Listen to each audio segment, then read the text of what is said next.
जय हिंद। आज हम लोग बात करने जा रहे हैं आधुनिक भारत। जैसे कि पिछले वीडियो में हम लोगों ने बात किया था मिडिवल हिस्ट्री के बारे में, यानी कि हम लोगों ने मध्यकालीन भारत को बड़ा ही अच्छा से रूप से हम लोगों ने कवर करने का कोशिश किया एक शॉर्ट डेमो में। आज हम कोशिश करेंगे कि आधुनिक भारत का कुछ पार्ट वाइज हम लाएं वीडियोस। क्यों? इसमें बहुत कुछ चर्चा करना है मुझे, ताकि बच्चों को फुल कॉन्सेप्ट ये समझ में आ जाए। आज हम लोग आधुनिक भारत का एक छोटा सा पॉइंट्स को हम लोग कवर करने का कोशिश करेंगे। उसके बाद अगले पार्ट में हम लोग और अच्छे से समझने का कोशिश करेंगे। तो चलिए सर, ज्यादा समय को ना लेते हुए हम लोग वीडियो को स्टार्ट करते हैं और हम लोग समझते हैं आधुनिक भारत पर। जैसे कि हम लोगों ने पिछले वीडियो में ये देखा कि भारत का इतिहास किस तरह से मिडिवल हिस्ट्री में हम लोगों ने विवरण लिया। वहां पर हमने देखा कि किस तरह से वंशों का उदय होता है। हम लोगों ने गुलाम वंश को देखा, सैयद वंश को देखा, वहां पर हम लोगों ने मुगलों को देखा, मुगलों के राजाओं को देखा, बाबर से लेकर हम लोगों ने औरंगजेब तक देखा। आज हम लोग आधुनिक भारत को समझने के लिए हम लोग थोड़ा सा पीछे को चलेंगे और थोड़ा जानेंगे। देखिए, जब हम आधुनिक भारत को आप सबसे अच्छा तब समझ सकते हैं जब आप मध्यकालीन को अच्छा से समझेंगे। तो आप जितने भी दर्शक हैं, चाहे वो मेरे ऑफलाइन में हो ऑनलाइन में हो, अगर आधुनिक को अच्छा से कॉन्सेप्ट बनाना है तो आप लोग मेरे पिछले वीडियो को एक बार जरूर देख लें। पिछले वीडियो में मध्यकालीन के बारे में मैंने विस्तृत रूप से दोनों पार्ट में कहा। दोनों पार्ट को जब आप मर्ज कर एक साथ पढ़ेंगे तो आपको आधुनिक भारत का यानी कि मॉडर्न हिस्ट्री को आप बहुत अच्छे से समझ सकते हैं, बहुत अच्छे से कवर कर सकते हैं। आधुनिक भारत में होता क्या है कि जब मुगल काल, उसके पहले गुलाम वंश, उसके समय में हम लोग राजाओं का शासन चल रहा था, तो दूसरी ओर से एक और कंडीशन पैदा हो चुका था, एक और भारत के लिए समस्या खड़ा हो रहा था। कौन? तो विदेशी लोग। जैसे कि मुगल वंश का पतन होता है। देखिए, सबसे पहले हम लोग आधुनिक भारत पर हम लोग बात करेंगे मुगल साम्राज्य का पतन। तो मुगल साम्राज्य का जब पतन होता है तो थोड़ा सा मैं आपको उस पर एक शॉर्ट बता देना चाहता हूं, शॉर्ट डेमो दे देना चाहता हूं कि मुगल वंश का जो पतन है वो पतन होने में किस तरह से वह एक एक करके आए।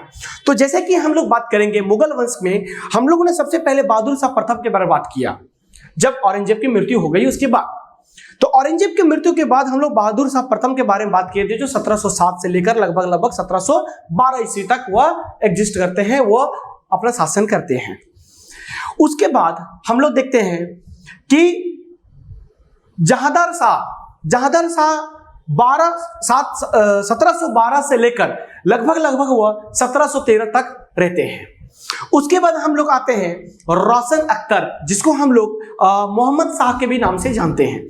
वह अस्तित्व में कब रहते हैं? 1719 से लेकर लगभग 1748 ईस्वी तक रहते हैं। अच्छा, उसके बाद हम लोग आते हैं किस पे? आलमगीर द्वितीय जो है वो 1754 से लेकर 1759 तक रहते हैं। उसके बाद हम लोग बात करते हैं शाह आलम द्वितीय, जो 1700 लगभग आपका 59 से लेकर 1806 तक रहते हैं। 1759 से लेकर 1806 तक रहते हैं। कौन रहते हैं भाई? तो वह शाह आलम द्वितीय। उसके बाद हम लोग बात करते हैं अकबर द्वितीय को, जो 1806 से लेकर 1837 तक अपने गद्दी को संभालते हैं। एंड द लास्ट, मैंने मिडिवल हिस्ट्री के अंतिम वीडियो में भी आपको कहा था कि आपका मुगल काल का अंतिम शासक मैंने आपको बताया था बहादुर शाह द्वितीय, जिसको जफर के नाम से हम लोग जानते हैं, वह अंतिम शासक होता है और फिर बाद में जाकर मुगल पूरी तरह से समाप्त होता है। तो ये जो सिलसिला आप देखते आ रहे हैं, इस सिलसिले को किस तरह से यूरोपियन कंपनियों ने और यूरोप के लोगों ने, या फिर जो विदेशी लोग थे अंग्रेज, वो लोग किस तरह से आकर शासन करते हैं, वो किस तरह से अपने प्रभुत्व को बनाते हैं भारत पर, उस पर हम लोग थोड़ा चर्चा करेंगे। तो पहला टॉपिक हमने कंप्लीट करा कि मुगल साम्राज्य का पतन में कैसे कैसे कैसे क्या हुआ। अब जब हम लोग क्लास में इतिहास के बारे में बहुत अच्छे से समझेंगे तो वहां समझेंगे ये भी मुगल काल में वो पतन होने का आखिर वजह क्या थी, किस तरह से था? बहुत ज्यादा एक्सटेंड करने का कारण हो गया था। हो सकता है कि मुगल काल बहुत ज्यादा एक्सटेंड करने लगा, मुगल काल के अंपायर संभलने नहीं लगे। फिर हमारे पंजाब का अभी हम लोग थोड़ी देर में लेक्चर लेंगे या फिर सेकंड वीडियो में हम लोग पढ़ेंगे इसमें कि पंजाब के गुरु गोविंद सिंह ने भी आपका चढ़ाई करा था मुगल पर। उसके बाद हम लोगों ने शिवाजी राव पेशवा के बारे में भी देखा था। हम लोग और भी बहुत सारे अपने राज्य के लोगों को और हमारे यहाँ के जितने भी हैं उन सब के बारे में हम लोग समझने की कोशिश करेंगे। चलिए आज हम लोग बात करते हैं यूरोपियन कंपनी को। तो यूरोपियन कंपनी में सबसे पहले आप जानिए पुर्तगाली। देखिए यूरोपियन कंपनी में जो अंग्रेज, हम लोग बार बार कहते हैं कि अंग्रेज भारत आए, अंग्रेज ने भारत पर रूल किया, अंग्रेज ने भारत को गुलाम बनाया। तो अंग्रेजों का ऐसा कोई मकसद नहीं था कि भारत को गुलाम बनाए। अंग्रेज का भारत आने का सबसे बड़ा कारण था, क्या कारण था? तो भारत पर अंग्रेज आने का सबसे बड़ा कारण था व्यापार करना। व्यापार क्या सर? थोड़ा सा मैं इस पे विश्लेषण देना चाहता हूं आपको आज का वीडियो पर। देखिए, तो सबसे पहले जो है भारत में आए पुर्तगाली, याद रखिएगा पुर्तगाली, मैं यहां लिखता हूं पुर्तगाली। पुर्तगाली जो है वो भारत पर आते हैं। सबसे पहले पुर्तगाली जो भारत में आते हैं वो है वास्को डी गामा। 1498 ईस्वी में वो भारत आते हैं, लगभग 90 दिन की यात्रा करके, 90 दिन की यात्रा करके। उनका आने का मैं मैप में भी बताऊंगा किस रास्ते से आते हैं, किस तरह से वो भारत पर आते हैं। एक्चुअली में यहां पर थोड़ा सा कंडीशन कुछ और होता है कि वास्को डी गामा और एक और थे बहुत बड़े यात्री जिनका नाम था कोलंबस, वो दोनों निकलते हैं। एक्चुअली में वास्को डी गामा निकलते हैं अमेरिका की खोज के लिए और कोलंबस निकलते हैं भारत की खोज के लिए, लेकिन उनके जो दिशा सूचक यंत्र थे वो गड़बड़ होने के कारण वो उल्टा हो गए और वास्को डी गामा चले आए भारत और कोलंबस चले गए अमेरिका। तो आप लोग ये भी जानते हैं अमेरिका की खोज कोलंबस ने करा। आगे हम लोग देखते हैं और हम लोग समझते हैं 1498 में 90 दिन की यात्रा करके वास्को डी गामा जी भारत पहुंचते हैं। वास्को डी गामा प्रथम पुर्तगाली यात्री होते हैं। वास्को डी गामा प्रथम पुर्तगाली यात्री होते हैं, याद रखिएगा वास्को डी गामा। जिनको लिखना है वो लिख सकते हैं।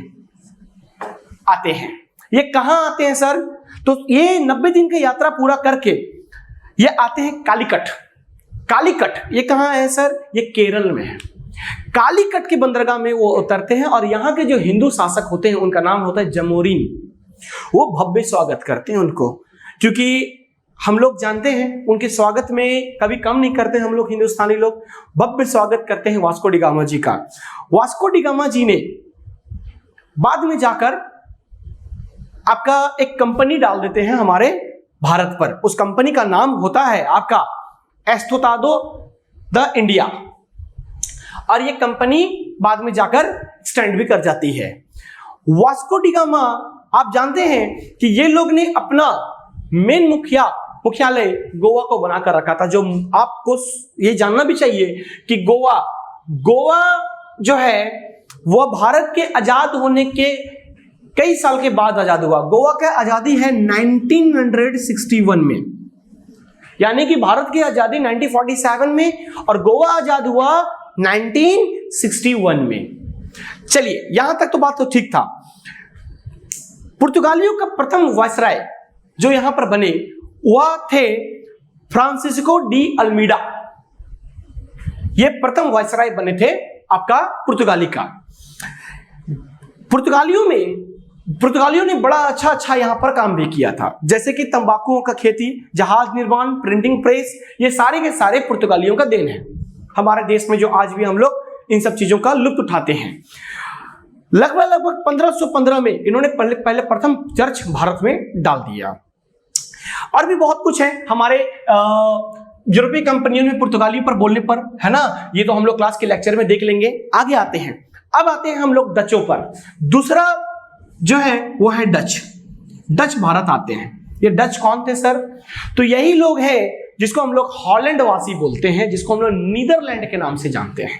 नीदरलैंड आज का नाम में नीदरलैंड है। ये लगभग 1600 1905 में भारत पर एंट्री होती है इनकी। तो क्या सर अंग्रेज नहीं आए थे? आए थे डचों के बाद।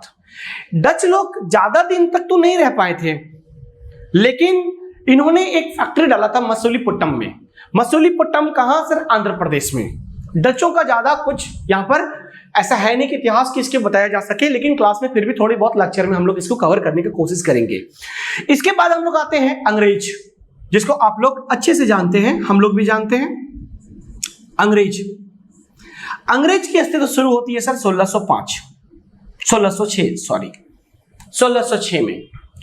अंग्रेजों की कहानी सर बहुत लंबी चौड़ी है, इसकी हम लोग लेक्चर क्लास में लेंगे।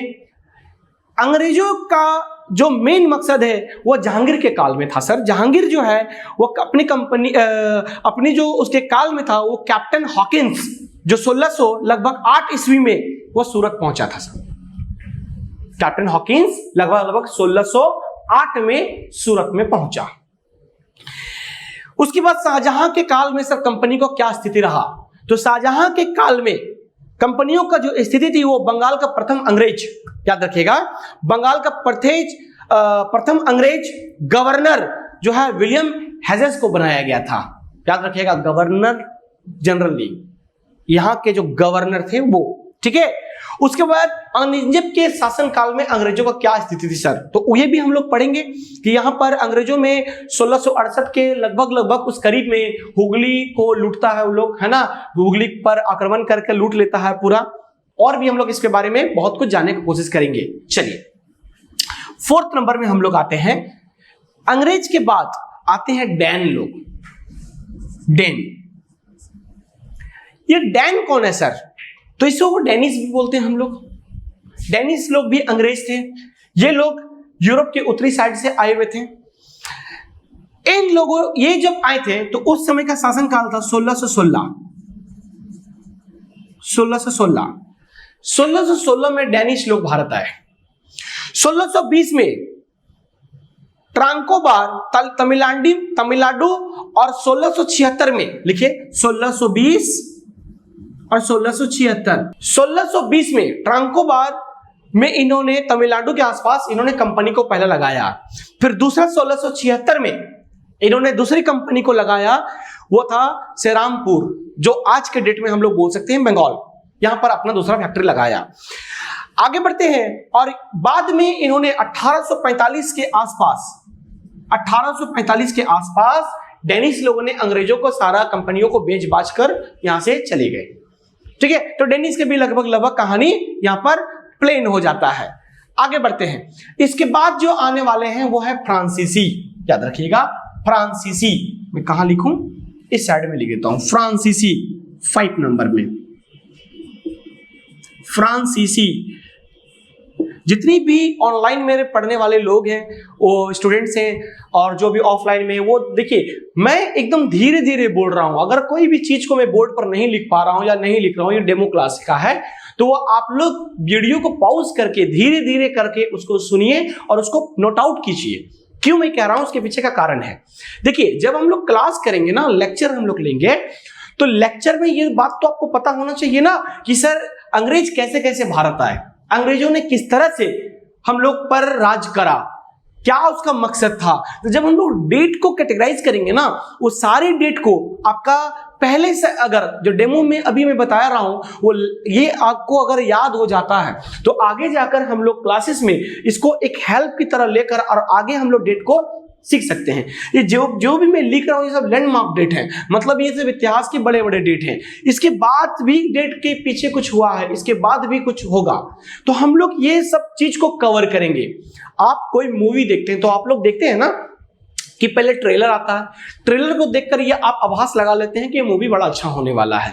तो वीडियो की सहायता से आप लोग ये भी जानिए कि अगर हम लोग इन सब चीज को पढ़ रहे हैं तो ये हमारे लिए कितना बेनिफिट है। अभी क्या लगता है कि पुर्तगाली का कहानी खत्म हो गया? नहीं, आपको ये मैं बताऊंगा कि पुर्तगाली भारत पर क्यों आए, आप ये भी जानिए, मैं नहीं कह रहा हूं तो इसका मतलब ये नहीं कि डेमो क्लास में मैं आपको नहीं पढ़ा सकता। यहां पर बहुत कुछ है मुझे बताने के लिए। पुर्तगाली में आने का कारण क्या था सर, वो आप सुनेंगे तो आपको लगेगा वाह सर कितना कुछ सीखने को मिलेगा। आखिर वो कालीकटी क्यों आते हैं, केरल के पास ही क्यों आते हैं, वो उसके भी पीछे कहानी है, उसके पीछे भी रीजन है कि पुर्तगाली जो है वहां के लोगों का अर्थव्यवस्था एग्रीकल्चर पर नहीं हो पाता है, होता है लेकिन नहीं हो पाता है। वजह क्या है उसका, उसकी वजह को आप जब जानेंगे तब आपको समझ में आएगा कि उनका आना मजबूरी हो गई थी। क्यों सर? सर वहां पर मसालों का बड़ा प्रॉब्लम चल रहा था। वहां के लोग, ठंडे देश के लोग 8 से 9 महीने तक तो बर्फ से ढके हुए, तो वहां पर वो लोग पैदा क्या करेंगे, कृषि क्या करेंगे? तो वहां के लोग ज्यादातर खाना भी क्या खा सकते हैं, ताजा सब्जी तो नहीं खा सकते, ताजा तो कुछ नहीं कर सकते, तो वहां के लोग ज्यादातर नॉन वेजिटेरियंस होते थे, मांसाहारी।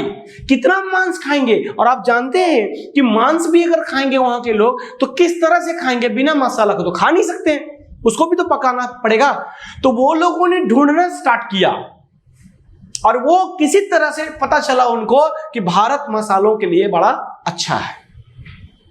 और जब वो भारत में आते हैं तब इसकी इंटरेस्टिंग कहानी सुनिएगा।